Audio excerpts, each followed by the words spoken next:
I was in the middle of pouring coffee when the message came through. No subject. Just a photo.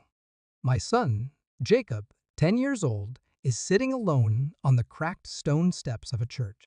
His backpack beside him, legs folded in, chin to his chest. A shadow of the steeple cut across his face. No context. No sender name. But I knew. I knew. I always knew when she wanted to hurt me. I didn't run. Didn't call. I just stared. The spoon in my hand ticked against the ceramic, slow and steady, like the hand of a clock marking the exact moment something in me stopped. 3 minutes later, her name lit up my screen. You could have saved us all a lot of pain. $30,000 wasn't much for a father. Enjoy your lesson.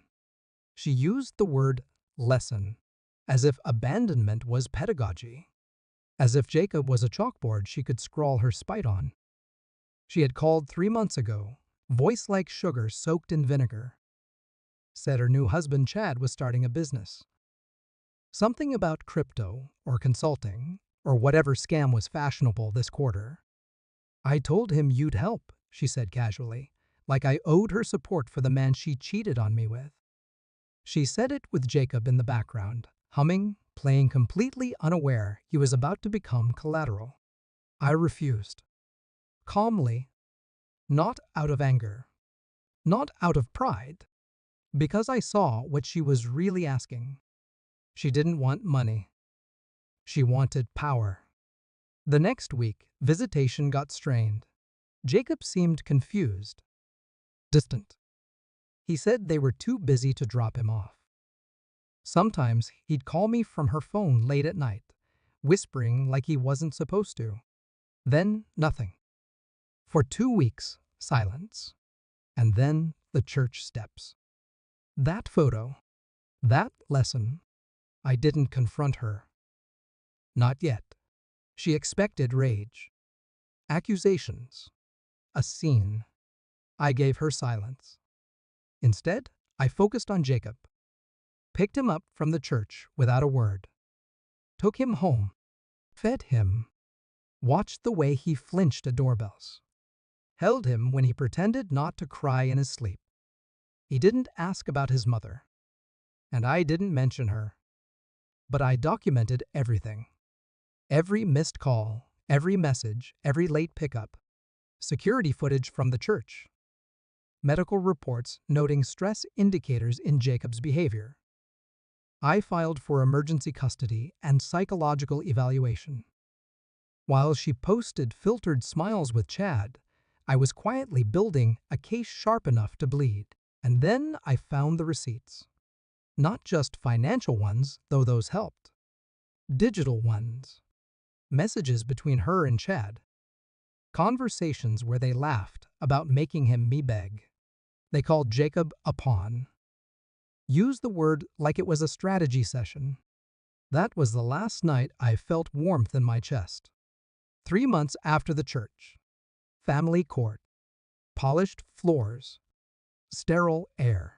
She walked in, dressed like motherhood, all pastels and pearls. Chad stood beside her like a mannequin who'd learned to smirk. They didn't know what I had. My lawyer handed the judge the file neatly tabbed, time-stamped. The judge barely blinked, just flipped pages like he was scanning instructions for a machine someone else had already broken. Then he spoke. Full custody awarded to the biological father. No visitation without court-supervised therapy. Allegations of emotional neglect substantiated. Her smile cracked. Chad tried to speak, but the judge raised a hand. I didn't look at them.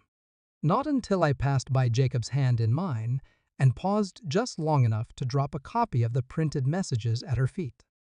Not a word. Just that. She bent to pick them up. But Chad didn't. He turned away like he already knew what was in them. She followed me into the hallway after court. Voice trembling, mascara already streaked. I didn't mean to hurt him, she said. It was you. You made it impossible. I turned slowly. I looked at her like a stranger. You used a child, I said. Calm. Bear. That's not something you get to walk back from. I was desperate. You were strategic. I leaned in, not angry. Just final. You thought hurting Jacob would break me. But all you did was show a judge who you really are. She gasped like she might faint. I walked away before I saw if she did. Jacob sleeps peacefully now. No more checking the door. No more whispering. I don't speak of her in this house. He doesn't ask. Maybe someday he will, and I'll tell him the truth. Not to poison him, but to inoculate him. I've learned something too. Some people aren't broken. They're built wrong. And if you hand them a soul, they'll sell it back to you in pieces. She tried to teach me a lesson, but it was the judge who finally graded her work.